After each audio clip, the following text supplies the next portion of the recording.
Nosotros trabajamos para que otros puedan hacerlo.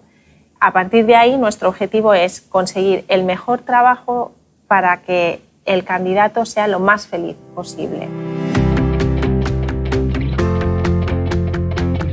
Nuestro objetivo es que ese candidato que empieza hoy con nosotros acabe formando parte de nuestro cliente. Y hoy en día te podría decir que un porcentaje alto de las personas que nosotros contratamos son para cubrir puestos estables.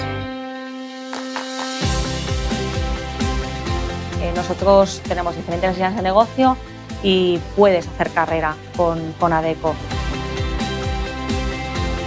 Tenemos ofertas que se adecúan quizás a perfiles de estudiantes que a lo mejor están buscando medias jornadas o que incluso no se quieren comprometer a un tiempo determinado, pero también tenemos ofertas más estables. Si verdaderamente ese es el puesto de sus sueños, le ayudamos a conseguir mejorar su currículum para poder acceder a ese puesto de trabajo, mientras tú vas trabajando sobre esas competencias y esos conocimientos que aún te faltan, te orientamos hacia puestos de trabajo que tú ahora mismo vas a saber hacer y te vas a sentir bien con ello.